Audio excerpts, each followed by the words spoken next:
Hello everyone, and welcome to another episode of the Daily Gwei Refuel, where I recap the latest news in the Ethereum ecosystem. I'm your host, Anthony Sassano, and today's the 28th of October, 2021. Right everyone, let's get into it. So, before we get into the news over the last 24 hours, I just did want to give a shout out here that on Saturday morning, Australian Eastern Standard Time, and Friday evening, kind of like US time here, I'm going to be doing a kind of like show called Agora TV in the Olympus DAO Discord channel. So, if you click on the invite here, which will be linked in the YouTube description, you can join the Olympus Discord channel and kind of like get ready for that. So we'll be talking about Ethereum, the merge, layer 2s, and more. So obviously I'll be taking questions from the audience as well. So if you're interested in asking me some questions there, be sure to attend it. I'm looking forward to this. I always love doing these things, love answering questions, love educating, of course. So definitely go check this out. It'll be linked in the YouTube description.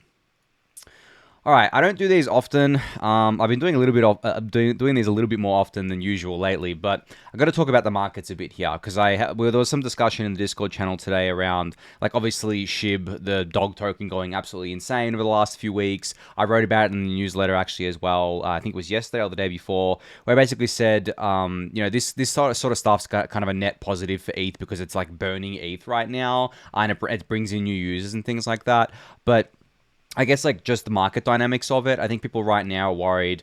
Last time this happened when one of these dog tokens went crazy was Dogecoin, right? And that happened in May. And then Dogecoin kind of like obviously topped and dumped. And then the rest of the market went with it a few weeks later.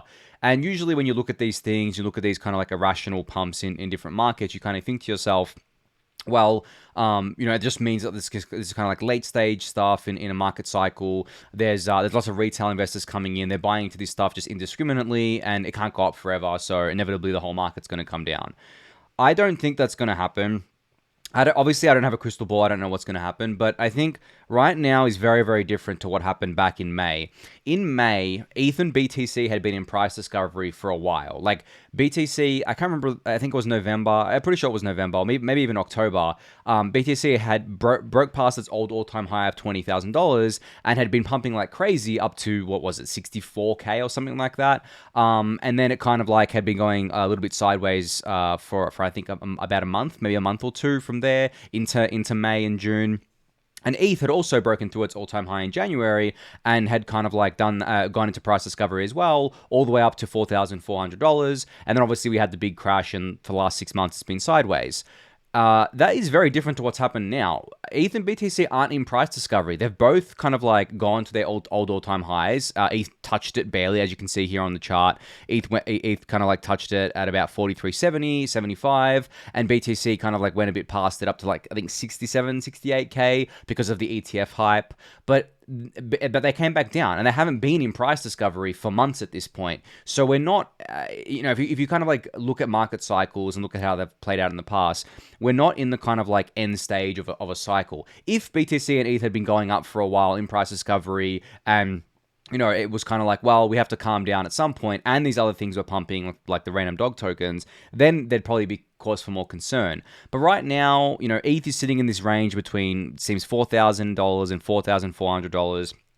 Or not even 4,400. I say 4,000 to 4,300 kind of range. It just keeps ping-ponging through this. I mean, this is only the hourly chart, but you can kind of see we've been doing this since the 21st of October, so it hasn't been that long. It's been like, what's today? The 28th. It's been only a week since it's been doing this. Or if you go back here, this is kind of the same thing. But just generally, I mean, even back to here, it's kind of like been trending up, but ping-ponging, right? But I'll switch to the daily chart here. Oh, that's a 2-day chart. I'll switch to the daily chart here so I can kind of like illustrate what I mean by this. So when all these dog coins and stuff were pumping during kind of like May, or kind of, it wasn't just like Dogecoin, it was a bunch of other things as well, some other silly tokens. We had kind of come up, and you can see on the screen here, we had kind of broken through all-time high in January on ETH. Like you can see, I'll just zoom in January, and then we've gone up and up and up into price discovery, way past the old all-time high, all the way up to 4,400-ish here, and then we came down, obviously, of a crash. Now, what's happened over the last kind of like 6 months since then is that we've we've kind of like consolidated down here. A lot of people got to kind of like sell off if they wanted to here. A lot of people got to buy in cheap ETH down here. We went to 1700 after being at 4400, so a lot of people scooped up. And then at the late July, early August, we started going up again, and then we've just gone back into another range here. You can even kind of like say that we've been ranging, or basically going sideways since like August, essentially, where we've gone up, but we've come back down, we've gone up again, and now we seem to be wanting to trend up more here. But you can see like the stark difference between the two, right? Like you had ETH pretty much in a bull market from like March 2020, like pretty much, I mean, mostly up only. There were some parts where it kind of like came down a little bit and kind of like went back up shortly after, but it was basically like a huge bull market. I mean, from the bottom of March 2020 to where it topped out at 4,400, that was like almost a 5,000% gain. We haven't gained anything from the last all-time high here. But if you take from the bottom, kind of like the local bottom here, and go up here, we've gained what, 100 and something percent, 140%, nowhere near the same magnitude. And I don't expect another 5,000% gain from ETH anytime soon from that low. That would be like a massive amount of, I mean, that would be like a 50k ETH plus. Obviously, that's going to happen eventually, in the distant future, but not now. So from that point of view, not to kind of like get too into the weeds here, I just don't think we're in the same stage of a market cycle. Now, onto, I guess, like SHIB and why SHIB has gone up in value. I mean, look, if you've been in this ecosystem for a while, you'll know that retail investors, I mean, any new investor to this space, retail or otherwise, find it very hard to discern between different things. And a lot of them really just come for the money. They just want to gamble. They just want to throw a few $100s at things, and they just want to kind of like hit a kind of like a lottery ticket, and they just don't have kind of like any knowledge of the crypto ecosystem, and they don't even care to learn.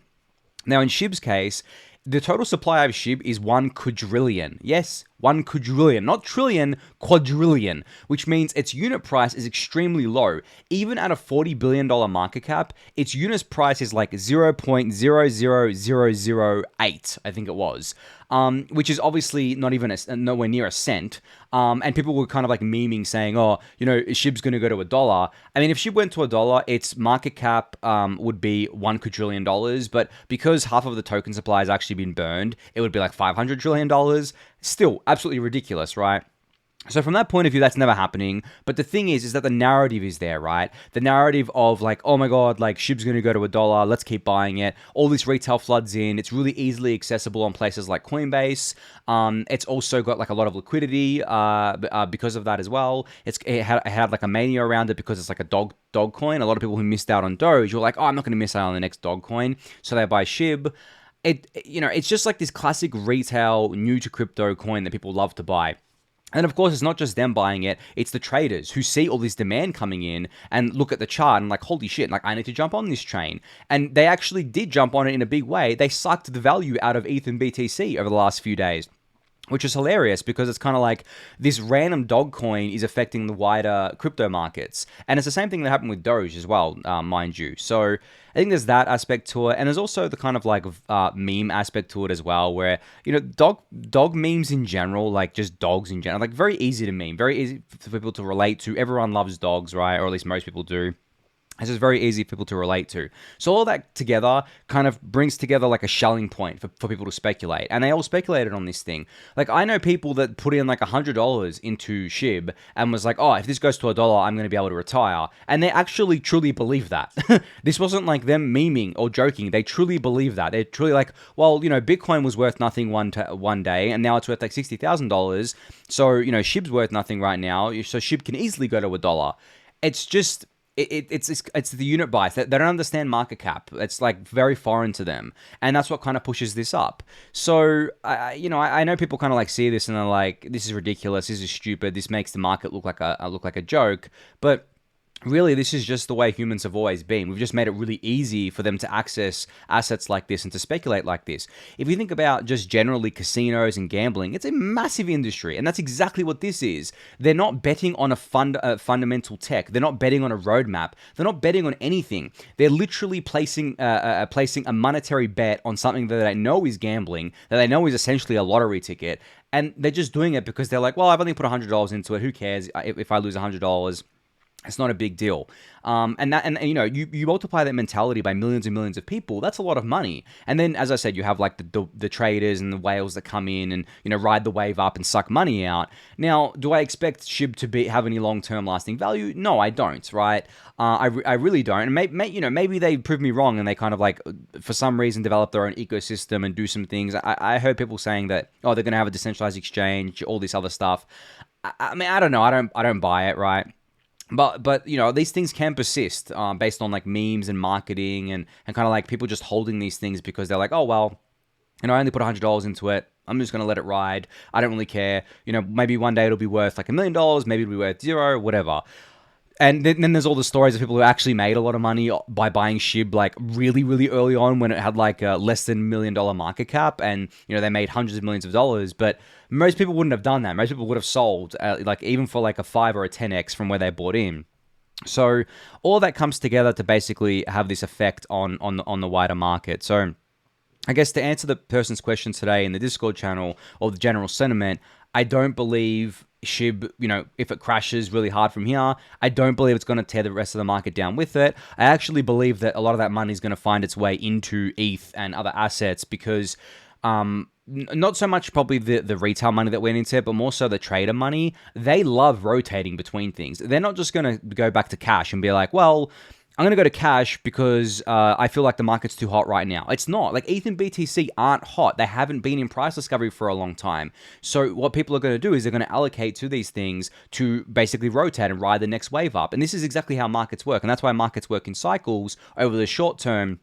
Long term, like short to medium term, the traders and kind of like people chasing trends and momentum, they kind of like rule the markets. And you see that play out with pretty much every asset. But over the long term, it's the investors that rule the markets. They do the fundamental based investing. They kind of like hold things for the long term, and they kind of like set a price floor and kind of keep bidding it up as time goes on. But short to medium term, forget it. Fundamentals don't play out on those time frames. Like, as much as I'd love for them to do so, they don't. Markets are way too inefficient, especially the crypto market, which is the most inefficient market in the world. Like, there is no way to value any of this stuff, really. You can do naive valuations like PE ratios, and you can do other valuations on crypto assets like ETH and try to value it, but it doesn't fit. Like, for example, doing a PE ratio on a DeFi protocol, well, you miss a lot of context around that DeFi token because, yeah, okay, there's price to earnings is PE and price to sales, but then, you know, does the protocol have like a locking mechanism, like something like what Curve has, or like a bribing mechanism?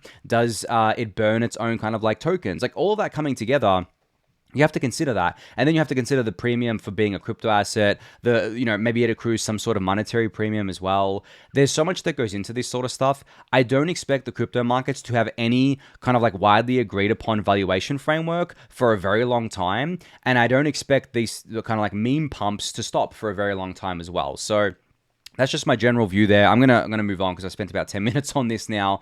But essentially, yeah, I don't expect the market to go down from here. I don't expect the bull market to kind of like end. I expect BTC and ETH to go back into price discovery relatively soon. I think right now we're just trying to consolidate around here. And, you know, whenever BTC and ETH consolidate, other things tend to pump because people are chasing gains and chasing volatility. But, I think that is kind of like coming to an end, and BTC and ETH are definitely gonna run. Probably in November, December. Q4 is usually pretty good for BTC and ETH. Q1's especially good for ETH. But generally, I just don't think that we're going to nuke from here. Even if SHIB kind of like cools down and stops pumping, I really don't think that's going to affect the rest of the market in a negative way over like the next few weeks, couple of months. Maybe it does over a couple of days. Like, the really short term is kind of like hard to tell, but I'm expecting ETH to kind of like go back into price discovery very, very soon. All right. I'll actually, on a related note, because of the SHIB mania, Uniswap today had generated over 13 times more fee revenue than the entire Bitcoin network, and that means it generated almost $10 million in fees. Now, this isn't gas fees. This is protocol fees, or I guess fees that go to liquidity providers. So every Uniswap trade is either a 0.3% or there's 3 different fee tiers in V3, but I think it's 0.3%, 0.1%, and 0.05%. Maybe I don't actually know for sure. I've forgotten. But every Uniswap trade incurs a fee, and that's where you're seeing kind of like the fees accrue here. And of course, Ethereum benefited from it too. But Ethereum had $67 million worth of fees. This is gas fees. This isn't, Ethereum protocol fees are gas fees. So this is gas fees. But Ethereum benefited from this as well. It's an insane amount of fee revenue. I mean, even if you look at the amount of ETH that was burned, 16,202 ETH was burned over the last 24 hours, which is $67 million worth of ETH that is gone forever. Whenever I say burn, some people ask, is this gone forever? Is this deleted? Where is it gone? It's gone. It's completely removed. It's never coming back. Unless, okay, I shouldn't say it's never coming back because the protocol, because if people wanted to, they could band together and basically say, let's issue all this new ETH that was burned, and then, go on our merry way. That's not going to happen, right? That's pretty much impossible. But I don't like using the term never going to happen, like when Bitcoiners say, oh, the 21 million cap is never going to be changed. I mean, it can be changed, right? This is all social consensus. But outside of that, this is a lot of ETH in one day, in the last 24 hours. And, the total ETH burned right now, if I look over at my iPad, 655,000 ETH, billions of dollars just burned. So as I said when I was talking about the SHIB stuff, it's a net positive for Ethereum because we're burning ETH at the same time. These things aren't just free riding on the Ethereum network anymore. They're paying their kind of dues to all ETH holders in burnt ETH, which I just think is really, really awesome. And on that note, over the last 24 hours as well, we burned more ETH than was issued by both the Proof of Work ETH1 network and the Proof of Stake ETH2 network. This is the first time this has happened since EIP 1559 went live as well. And this is ETH as ultrasound money. So we had our first ultrasound day where issuance for the entire day was net negative, inclusive of proof of work issuance and proof of stake issuance, which proof of work issuance is about 4.5% right now yearly. Proof of stake, I think, is 0.6, 0.7%. I think it's 0.6% yearly. So obviously you get to 5.1%. So we burned more than that over the last day, which is absolutely amazing. And obviously post-merge, we're only going to have to worry about the 0.6. Maybe it's higher by the time the merge comes around. Let's say it's 0.7, 0.8%. We're only going to have to worry about that. And if we have the same kind of fee revenue, which there's no reason why we shouldn't, unless the market turns down completely, we go into a really brutal bear market, ETH is going to be net deflationary every single day, every day, and by a wide kind of amount as well. So absolutely crazy there. A lot of ETH being burned, and I just love seeing it. I love knowing that all this kind of stuff's going on in ETH layer 1. And kind of thinking to myself, well, this is actually net good for Ethereum. Yes, I know the fees at layer 1 are not net good for end users, but as I've mentioned before, Layer 2 is for end users, but and kind of layer 1 is never really going to get much cheaper. So yeah, really, really cool to see that we had our first ultrasound day. So mStable, a project that I'm still involved with. I haven't spoken about in a little while. They've been working on some stuff behind the scenes, but just a disclosure, I'm an advisor and investor in mStable, but their TVL has exploded recently. So it has surpassed $150 million US over the last few days, which is 100% growth from last week. The MUSD supply now exceeds 118 million. Save APY, which is basically their yield generating mechanism for stablecoins. It continues to outperform the competition, and the protocol fees are being used to buy back MTA as well, with more exciting things coming. As I said, they are working on some stuff in the background, which I'm pretty excited about. And, mStable is basically, I think it's considered right now a DeFi 1.0 protocol, kind of quote unquote there. But they've been grinding. They've been building through kind of the trail of disillusionment, which a lot of DeFi has gone through. And they're coming out with some really cool products very soon. They're coming out with some really cool things pretty soon. And I wrote about this in the Daily Gwei newsletter today around risk within DeFi protocols and how there's a lot of DeFi protocols that are newer that will offer you these really high yields or whatever, but they're really new and they're much riskier than the older ones because, it's newer code, they've got newer mechanisms, it could be exploited, at the contract level or kind of as an economic exploit. So if you, for me, a stablecoin yield farming, I do it through mStable. Because of the fact that it's obviously I want to support the team that I'm involved with, but also it's much safer because of the fact that it's using battle-tested protocols to generate the yield. And I know that they're not doing any kind of degen stuff to kind of juice the yields. They're just doing it in a very kind of pragmatic way. So definitely check them out if you've got some stable coins lying idle and you want to generate some safe yield on them. I definitely recommend mStable. As I said, though, I'm heavily involved with their ecosystem as being an advisor and investor, but that's because I love the product that they're building. So Ryan Berckmans had a really great thread today about kind of like, I guess, sorry, I should say, what's the term I'm looking for? Kind of advising caution around bad ETH staking providers. So he basically says here, beware bad ETH staking providers. After the merge, ETH stakers are entitled to block rewards, tips, and MEV. However, it seems that some providers may be planning to keep 100% of the tips and MEV for themselves, which, if true, is some TradFi bullshit. What's a good provider? Question mark. And then he goes into the thread and goes through this. I highly suggest reading this thread.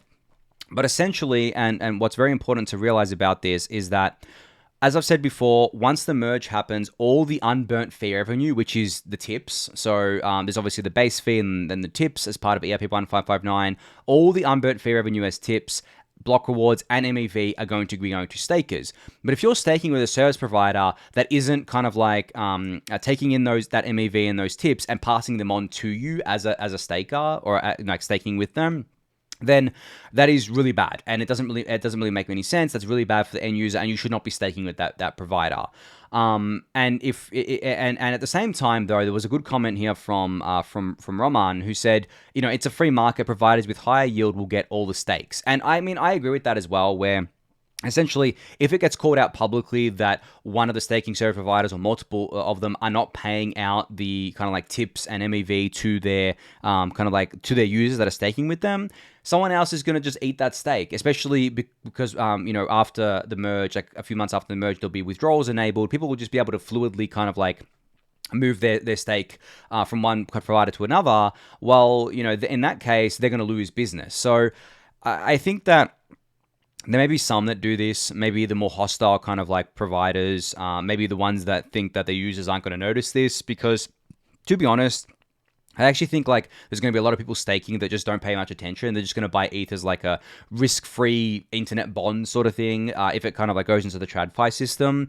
But still, as a community, we should call this out. We should kind of like pay attention to it, and we should make sure that people are aware that they're entitled to not only the block rewards, but the unburnt fee revenue, aka tips, and also the MEV. So go read this thread. It was really great. It kind of explains it in more detail for you. So Mudit Gupta here from SushiSwap put out a tweet thread about how the Cream Finance kind of like hack or exploit happened. So for those of you who don't know, Cream Finance was exploited yesterday for over $100 million worth of funds. I think this is like the second or third exploit for Cream. They really have not had a good shake of it the last few months. And this is kind of like what I wrote about in my newsletter today, where I basically said, there's a reason why more of the kind of like ETH OGs only use the battle-tested and long-standing protocols like Maker, Uniswap, Compound, Curve, stuff like that. Because these newer DeFi protocols are much riskier, and also you just don't know not only if they've got a bug in it, but like how good the team is and how good the team is catching these sorts of things or developing these sorts of things. So from that point of view, this hack was obviously crappy for people who are using Cream, but at the same time, like, we really need to do a better job of kind of like telling users, well, these protocols are newer, they're kind of like not as big, they definitely are an easier target than kind of like some of the older protocols out there. Yes, you may be able to generate some more yield or some kind of like more gains, but you're kind of like paying for that in much more increased risk, I should say. So in this thread, Mudit basically goes through, how the exploit happened. It actually happened, like, I'll link this thread in the YouTube description. You can go check it out. But basically what happened is that there was a massive, flash loan. I think it was a flash loan of up to $1 billion that kind of like was used to do all of this, to exploit $100 million out of Curve. And you can read all about it here. But, really, it's just insane, kind of like what kind of happens here with these kind of like exploits, where essentially, to exploit something like this and to do something like this, especially from my understanding, the bug was present in the code for quite a while. You need to be really, really smart, and you need to be kind of like as smart as the people building it, or even smarter than that.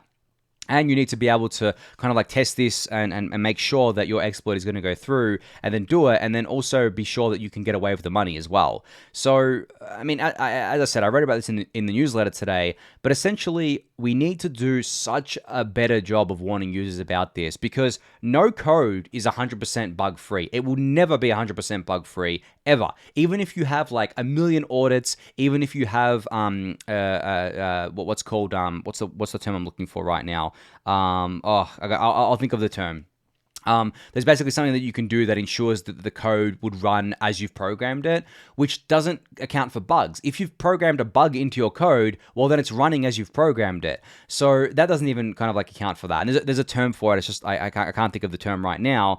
But essentially, you cannot go into these things and think that they're going to be foolproof and think that they're never going to get exploited or hacked. They may it may never happen to them, but you can never be sure. And that's just with all software, crypto or otherwise. And from that point of view, we need to do a much better job of kind of like warning users about this. And, I always talk about risk a lot on both the Refuel and in the Discord channel, because like for me personally, like I'm not going to put 100% of my portfolio into some new kind of like degen yield farm, because I know there's like high chance of it being exploited or a high chance of it being a scam or a rug. Now, that's not to say that you can't put money into it, but don't put like your whole portfolio into it. Like throw a small portion into it if you want to kind of like gamble and kind of like YOLO, as they say, into it, but don't put in like a large amount. Like that's just crazy, right? But even still, like there are legit DeFi protocols out there that you shouldn't be putting a large amount of money into either.